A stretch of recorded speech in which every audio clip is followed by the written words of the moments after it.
भाइ बहिनी हो, आज हामी ब्याङ्क रिकन्सिलिएसन स्टेटमेन्ट सिक्न जाँदैछौँ। आजको हाम्रो यो बसाइमा ब्याङ्क रिकन्सिलिएसन स्टेटमेन्टको इन्ट्रोडक्सन र सँगसँगै एउटा इक्जाम्पल लिएर हामी त्यो इक्जाम्पललाई चाहिँ हामी ब्याङ्क रिकन्सिलिएसन स्टेटमेन्ट कसरी तयार पारिन्छ त्यो कुरा सिक्न जाँदैछौँ है। अब पहिला हामीले थोरै केही इन्ट्रोडक्सन लियौँ। अब के हो त ब्याङ्क रिकन्सिलिएसन स्टेटमेन्ट भनेको? हाम्रो कम्पनीले गर्ने ब्याङ्किङ ट्रान्ज्याक्सन्सहरू चाहिँ एउटा कम्पनीले क्यास बुकमा रेकर्ड गर्छ भने सेम ब्याङ्किङ ट्रान्ज्याक्सन चाहिँ ब्याङ्कले चाहिँ पासबुकमा रेकर्ड गर्छ, अर्थात् जसलाई हामी ब्याङ्क स्टेटमेन्ट नै भन्छौँ है। अब यो एउटै कम्पनीको ब्याङ्किङ कारोबार कम्पनीले क्यास बुकमा रेकर्ड गर्ने र ब्याङ्कले चाहिँ पासबुकमा रेकर्ड गर्ने गर्छ। तर कहिलेकाहीँ टाइम ग्यापको कारणले, रङ इन्ट्रीको कारणले, रङ साइडमा इन्ट्री गरेको कारणले, ओभरकास्ट कहिलेकाहीँ अन्डरकास्ट भएको कारणले चाहिँ यो दुईटै बुकले देखाउने ब्यालेन्स चाहिँ डिफ्रेन्स हुनसक्छ। त्यही डिफ्रेन्सलाई चाहिँ हामीले रिकन्साइल गर्न मिलाउनको लागि चाहिँ तयार पारिने स्टेटमेन्ट चाहिँ वास्तवमा के हो त? ब्याङ्क रिकन्सिलिएसन स्टेटमेन्ट हो। अब अहिले हामीले भनेअनुसार चाहिँ के बुझ्यो भन्दा कम्पनीले गर्ने ब्याङ्किङ ट्रान्ज्याक्सन कम्पनीले चाहिँ क्यास बुकमा रेकर्ड गरिएको हुन्छ। त्यसै गरी ब्याङ्कले चाहिँ के गरे हुन्छ त? पासबुकमा रेकर्ड गरे हुन्छ।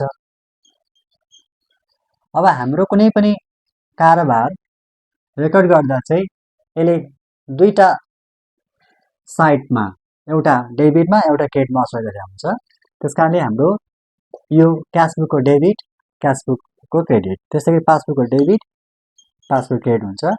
अब यो क्यासबुकको डेबिट भने चाहिँ हाम्रो रिसिभ साइड हो। हामी रिसिभ हुँदाखेरि हामी के गर्छौँ? क्यासबुकको डेबिट साइड चलाउँछौँ, अर्थात् रिसिभ भनेको हाम्रो के हो?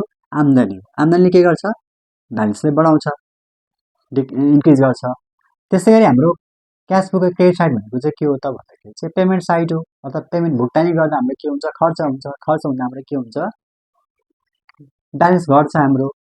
यसलाई हामी खर्च मान्छौँ, यसलाई हामी के मान्छौँ? आम्दानी मान्छौँ। अब हामीले एउटा कारोबार गर्दाखेरि त्यो कारोबारले चाहिँ क्यासबुकको डेबिटमा इफेक्ट पर्छ भने पासबुकको चाहिँ केमा इफेक्ट पर्छ?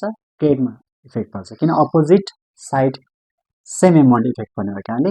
अब यसरी बुझौँ कि क्यासबुकको डेबिट असर गर्छ भने पासबुक क्रेडिट, अर्थात् यसलाई के मानौँ मैले? प्लस आम्दानी मानौँ। त्यसै गरी क्यासबुकको चाहिँ क्रेडिटमा इम्प्याक्ट पर्छ भने अथवा इफेक्ट पर्छ भने त्यसको इफेक्ट चाहिँ हाम्रो पासबुकको डेबिटमा गर्छ, अथवा यसलाई के मानौँ? माइनस खर्च मानौँ है। यसरी हामीले पहिलो कुरा बुझ्नु जरुरी रह्यो। अब हामीले जति पनि यो ब्याङ्किङ ट्रान्ज्याक्सन्सहरू गर्छ त्यो ट्रान्ज्याक्सन्सहरूलाई चाहिँ हामीले रिकन्साइल गर्दाखेरि चाहिँ त्यो रिकन्साइल गर्नुभन्दा अगाडि हामीले के जान्नु पर्यो भन्दा त्यो ब्याङ्किङ ट्रान्ज्याक्सनले कस्तो इम्प्याक्ट परेको छ त? त्यसले ब्यालेन्स बढाएको छ कि ब्यालेन्स घटाएको छ, पहिला हामीले पत्ता लगाउनु पर्यो। दोस्रो, त्यो इम्प्याक्ट केमा परेको हो त? क्यासमा परेको हो कि पासमा परेको हो? त्यसरी हामीले के गर्नु पर्यो? पहिला फाइन्ड आउट गर्नु पर्यो, अनि त्यहाँबाट हामी के गर्न सक्छौँ? रिकन्साइल गर्न सक्छौँ। अब रिकन्साइल भन्ने बित्तिकै हामीले के गर्नुपर्छ? यहाँ ब्यालेन्स मिलाउनु पर्यो भन्दाखेरि ब्यालेन्स मिलाउने एउटा कि त हामीले एड गर्नु पर्यो कि त हामीले लेस गर्नु पर्यो है। के एड गर्नु पर्यो कि लेस गर्नु पर्यो? अब हामीले जति पनि यो ब्याङ्क रिकन्सिलिएसन स्टेटमेन्ट तयार पार्छौँ त्यो बेला चाहिँ के कुरा ख्याल गर्नु पर्यो भन्दाखेरि यो क्यासबुकको डेबिट क्रेडिट र पासबुकको डेबिट क्रेडिट हामीले ख्याल गर्नु पर्यो है। र अर्को कुरा चाहिँ हाम्रो एकदमै जेनरल नलेज युज गरेर हामी के गर्न सक्छौँ? जति पनि ब्याङ्क स्टेटमेन्ट छ त्यसलाई हामी सोल्भ गर्न सक्छौँ भाइ बहिनी। अब चाहिँ हामी यो इक्जाम्पललाई बेस मानेर चाहिँ अब रिकन्साइल कसरी गर्ने त्यो सिक्छौँ। एकदम सिम्पल छ, जेनरल नलेज युज गरेर हामी के गर्न सक्छौँ? काम गर्न सक्छौँ। पहिला हामी फर्मुला बनाऊँ। यहाँ हाम्रो फर्मुला भयो।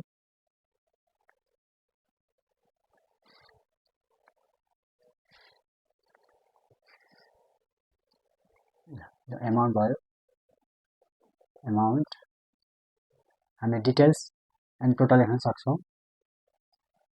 पार्टिकुलर्स यो भइहाल्यो। ल अब हामीले यहाँ के दिएको छ भन्दा क्वेसनले ब्यालेन्स एज पर क्यासबुक 80,000 भनेको छ। हाम्रो यो क्वेसनले के देखायो भन्दा हाम्रो क्यास बुकमा चाहिँ हाम्रो ब्यालेन्स कति रहेछ त 80,000 रहेछ भन्ने कुरा देखायो। पहिला हामी लेख्छौँ, हेरौँ, balance as per cash book र हाम्रो 80,000। अब हामीले के जान्यो भन्दा यो ब्यालेन्स गर्न चाहिँ कि त हामीले एड गर्नु पर्यो कि त के गर्नु पर्यो, लेस गर्नु पर्यो। अब हामीले यो ब्याङ्क रिकर्स स्टेटमेन्ट चाहिँ हामीले विभिन्न वेबाट चाहिँ सोल्भ गर्न सकिन्छ। तर आज म चाहिँ भाइ बहिनीहरूलाई एकदमै सिम्पल सहजै सम्झिन सक्ने र सजिलै गर्न सक्ने एउटा सानो यो वर्किङ नोट बनाएर सिकाउँछु। ल, यता हामी लेख्छौँ क्यास बुक, यता लेख्छौँ हामी पासबुक है। ल, अब हाम्रो एउटा, दुईवटा, तिनवटा, चार, पाँचवटा हामीले के गर्नु छ, रिकन्साइल गर्नु छ र मैले पहिला 5वटा बनाएँ। ल, double I, triple I, IB छ, बी छ, बिआई छ है। ल, पहिला हामी क्वेसन पढौँ। Cheque issued but not presented for payment ₹8,000 भनेको छ। अब हामीले जहिले पनि ब्याङ्किङ ट्रान्जेक्सन गर्दाखेरि हाम्रो किन हामी ब्याङ्किङ ट्रान्जेक्सन गर्छौँ, ब्याङ्कमा किन हामी एकाउन्ट ओपन गर्छौँ भन्दाखेरि हामीले क्यास डिपोजिट गर्न, चेक डिपोजिट गर्न एउटा मेजर कुरा। अर्को चाहिँ हामीले के गर्नु हो त, हामी चेक इस्युड गरेर त्यो ब्याङ्क खातामा भएको एमाउन्ट चाहिँ हामी के गर्न, निकाल्न हामी के गर्छौँ, प्रयोग गर्छौँ। र अर्को कुरो भनेको चाहिँ हामीले जति पनि कम्पनीले कलेक्सन गर्नुपर्ने इन्कमहरू कलेक्सन गर्ने र कम्पनीले पेमेन्ट गर्नुपर्ने एक्सपेन्सहरू पेमेन्ट गर्न लागि चाहिँ हामीले एजेन्टको रूपमा हामीले ब्याङ्कमा के गर्छौँ, खाता खोल्छौँ। अब त्यही कारोबार हामी गर्छौँ। त्यो कारोबारले चाहिँ क्यास बुक र पासबुकमा देखाउने त्यो ब्यालेन्सको डिफ्रेन्स छ, त्यसलाई चाहिँ हामीले रिकन्साइल गर्नुपर्ने हुन्छ। कहिलेकाहीँ त्यो डिफ्रेन्स आएको कारणले चाहिँ यो काम हामीले गर्नुपर्ने हुन्छ। अब cheque issued but not presented for payment के हो त भन्दा पहिला हामी जेनरल नलेजबाट के सिकौँ भन्दा चेक इस्युड भनेको मेरो ब्याङ्कमा खाता छ, त्यो खातामा मेरो केही रकम छ, अहिले त्यो रकममा हामीले यो अहिले अन्तिममा हेर्दा 80,000 देख्यो, अर्थात् हाम्रो पासबुकमा चाहिँ 80,000 छैन भन्ने बुझिन्छ है। 80,000 छैन भन्ने बुझिन्छ, जसले गर्दाखेरि चाहिँ हामीले रिकन्साइल गर्नु परेको छ। चेक इस्युड भनेको चाहिँ हामी चेक इस्युड आयो, चेक ड्रन आयो, चेक विथड्रन आयो, चेक काट्यो। चेक किन काट्यो भन्दा पैसा निकाल्न हो। अब पैसा निकाल्न चेक काट्ने भएपछि हाम्रो अब के हुन्छ त, ब्याङ्क ब्यालेन्स घट्छ। तर के देखियो भन्दा नट प्रेजेन्टेड फर पेमेन्ट भनेको छ, मतलब त्यो चेक हामीले ब्याङ्कमा त्यो प्रेजेन्ट गर्यो भने चाहिँ मलाई पैसा आउने हो।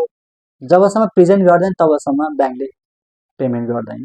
ब्याङ्कले पेमेन्ट गर्दैन भनेको त पासबुकमा उसले रेकर्ड गर्दैन। यसो मतलब के देख्यो भन्दा रेकर्ड त गरियो, तर कहाँ मात्र गरियो, क्यासमा मात्र रेकर्ड गरियो। अब यसले के गर्दो रहेछ, हाम्रो ब्यालेन्स घटाउने रहेछ भने चाहिँ के गर्छौँ, यसलाई माइनस गर्छौँ है। के गर्छौँ हामी, माइनस गर्छौँ। अब अर्को चाहिँ हाम्रो cheque of ₹10,000 were sent for collection but ₹6,000 only credited by bank भनेको छ। Credited by bank. अब के देखियो भन्दा हामीले cheque sent for collection, cheque sent for deposit, cheque paid into bank, यो भनेको चेक ब्याङ्कमा जम्मा गर्नु भनेको अर्थ के हो त भन्दा हामीले कुनै व्यक्तिबाट, कुनै क्लाइन्टबाट, कुनै कस्टमरबाट हामीले चेक पाएको थियो, त्यो चेक एमाउन्ट चाहिँ हामीले के गर्छौँ, आफ्नो खातामा जम्मा गर्ने।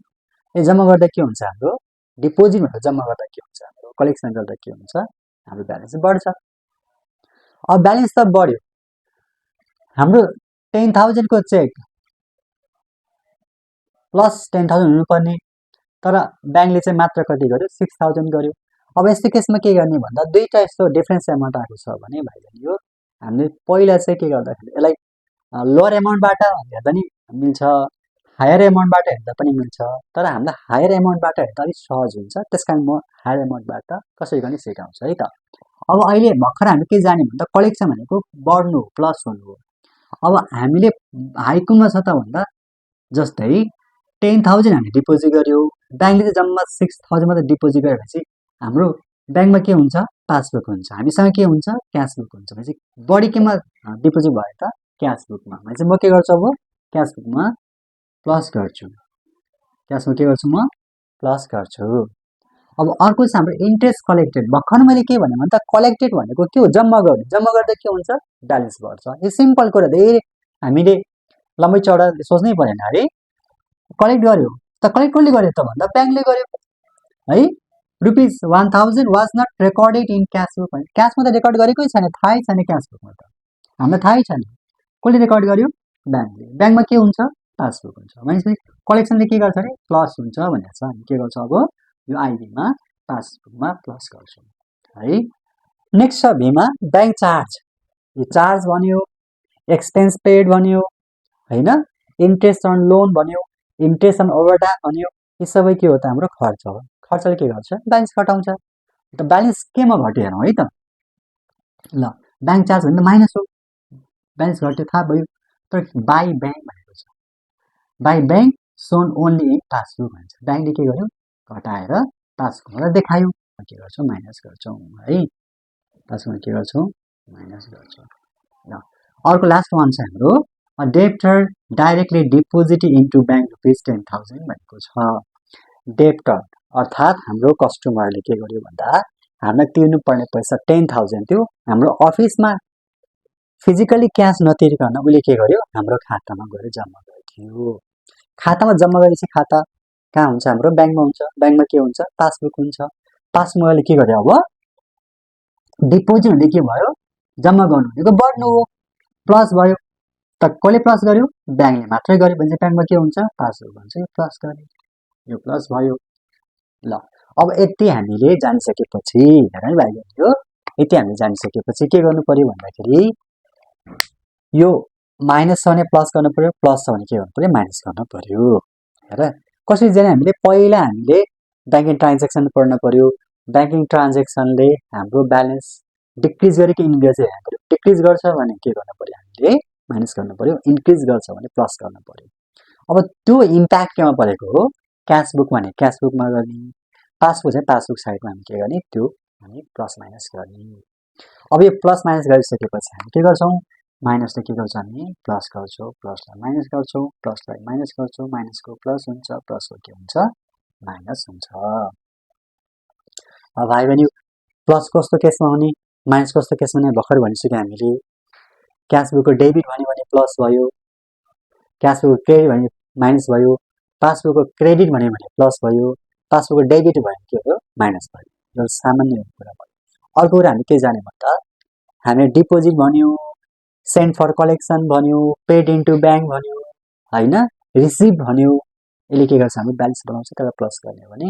अब हामीले जस्तै एक्सपेन्स पेड गर्यो, पेमेन्ट गर्यो, लोनमा इन्ट्रेस्ट चार्ज गर्यो, चार्ज भनेर आयो भने यिनीहरू चाहिँ के हो त हाम्रो खर्च हो। सँगसँगै हामीले चेक इस्युड गर्दा चेक ड्रन गऱ्यो भने विथड्रन गऱ्यो भने चाहिँ हाम्रो के हुन्छ यसले ब्यालेन्स घटाउँछ, हामी माइनस गर्ने है त। अब हामीले ब्यालेन्स हाम्रोसँग छ क्यासबुकको ब्यालेन्स छ, अब हामीलाई हेर्नु छ पासबुकको ब्यालेन्स। त्यही भएर हामी के गर्छौँ अब क्यासबुकको चाहिँ हामी काट्छौँ। यसरी बुझौँ कि क्यासबुक छ भने क्यासबुकै काट्ने भनेको छ, किनकि हाम्रो पासबुक ब्यालेन्सहरू छ। अब हामी लेख्छौँ है त, यहाँ प्लस छ हामी के गर्छौँ एडमा लेख्छौँ है। केमा लेख्छौँ हामी एडमा लेख्छौँ cheque issued but not presented for payment. यो चाहिँ हाम्रो कति हजार छ भन्दाखेरि 8,000 छ। यो है। अब अर्को छ हाम्रो माइनस छ है, ट्रिपल आएको के भयो माइनस भयो, लेसमा गर्नु पर्यो हामीले। ल cheque were send but not fully credited by bank. ल अब हामीले ल्याङ्ग्वेज चाहिँ आफूले मिलाएर सक्यौँ। गाह्रो लाग्छ भने पुरै लेख्दा पनि केही फरक परेन है भाइ बहिनी। अब हामीले यहाँ चाहिँ दुईवटा एमाउन्ट छ है, एउटा 10,000 छ एउटा 6,000 छ। यस्तो केसमा चाहिँ हामीले के गर्नु डिफ्रेन्स एमाउन्ट लेख्नु है। के लेख्नु डिफ्रेन्स एमाउन्ट लेख्नु भने कति भयो 4,000 भयो। ल अर्को छ हाम्रो फेरि एड प्लसै हाल्छ, हामी एड गर्नु पर्यो है। यो इन्ट्रेस्ट कलेक्टेड बाई ब्याङ्क भनेको छ, फेरि हामी के गर्छौँ एडै गर्छौँ है। यो भयो हाम्रो आइबीको है। ल इन्ट्रेस्ट कलेक्टेड बाई ब्याङ्क, यो द्याट्स हामीलाई एमाउन्ट 1000 छ है, 1000 लेख्यौँ। ल अर्को हाम्रो माइनस छ, लेसमा लेख्नु पर्यो है, ब्याङ्क चार्ज भनेको छ, माइनस लेख्नु पर्यो। यो हाम्रो भीको हो, ब्याङ्क चार्ज बाई ब्याङ्क। यो छ मेरो सरी यहाँ एमाउन्ट छुटेछ है। ल एमाउन्ट छुटेछ, मैले एमाउन्ट लेखेँ, यो 500 है, एमाउन्ट छुटेछ। ल यो भयो 500। ल अर्को छ फेरि प्लस नै आयो है, प्लस भनेको एडमा गर्नु पर्यो हामीले। यो चाहिँ हाम्रो भीमा है, debtor directly deposited into bank. ल यो चाहिँ हाम्रो 10,000 छ। ल पहिलालाई हामी क्लोज गरौँ, यसको सब क्लोज गरौँ है त। ल यो पहिला हामी जोडौँ है त, यो जोड्दा हाम्रो कति हो 8,000 10 गर्दाखेरि हाम्रो भयो 19,000 भयो है। यो हाम्रो 4,500 भयो। ल अब तिम्रो यो कति भयो त भन्दाखेरि 99,000 भयो हैन। यसबाट हामी के गर्नु पर्यो 99,000 माइनस 405 गर्नु पर्यो, यो हाम्रो 94,500 आयो। ल अब यो चाहिँ के देखिन्छ भन्दाखेरि ब्यालेन्स एज पर पासबुक हुन्छ। ल यो सिम्पल तरिकाले गर्न सक्यो भाइहरु। अब हाम्रो यहाँ पासबुक छ भने हामी के गर्छौँ, यहाँ क्यास बुक लेख्छौँ है। यहाँ पासबुक छ भने के गर्छौँ, पासबुकलाई हामी के गर्छौँ क्यान्सल गरेर चाहिँ क्यास बुक लेख्छौँ। अब हामी यसमा दुई चार कुरा सम्झिनु पर्ने, याद गर्नुपर्ने कुरा छ भाइ बहिनी। यो कहिलेकाहीँ चाहिँ हामीले के आउँछ क्वेसन भन्दाखेरि यो balance as per cash book नभनिकन के आउन सक्छ भन्दा overdraft as per cash book हुन सक्छ। Overdraft as per cash book या कहिलेकाहीँ चाहिँ तिमीलाई credited as per cash book भन्छ। क्यास बुकको क्रेडिट भनेको के हो, माइनस हो हैन। त्यस्तो केस छ भने के गर्नुपर्छ, माइनस भनेको नेगेटिभ एमाउन्ट हो, यसलाई के गर्नुपर्छ हामीले ब्र्याकेटमा देखाउनु पर्छ है। अर्को कुरा चाहिँ हामीले जान्नुपर्ने कुरा के छ भन्दा भाइ बहिनी हो, जस्तै cheque of ₹10,000 will send for collection भनेको छ, अनि चाहिँ but ₹6,000 only credited by bank भनेको छ। कहिलेकाहीँ कस्तो आउँछ भन्दाखेरि cheque of ₹10,000 will send for collection but not 6,000 credited, but not ₹6,000 not credited by bank भन्न सक्छ। यो भनेको चाहिँ के भन्दा 10,000 जम्मा गरेर 6,000 चाहिँ के गरिएन, ब्याङ्कले जम्मा गरिएन भन्छ भने त नगर्नुले कारणले नै के हुने हो त, हाम्रो डिफरेन्स देख्ने हो। त्यसलाई चाहिँ हामीले के गर्नुपर्छ, यो 6,000 एमाउन्टले लेख्नुपर्ने हुन्छ है। कहिलेकाहीँ ल्याङ्ग्वेज पनि हामीले बुझ्नुपर्ने छ, सबै एउटै तरिकाले आउँछ भन्ने छैन। यसै सिम्पल तरिकाले हामीले सजिलैसँग सबै कुराहरू हामीले जेनरल नलेज गर्न सकिन्छ। यो थोरै व्यवहारिक ज्ञान पनि चाहिन्छ।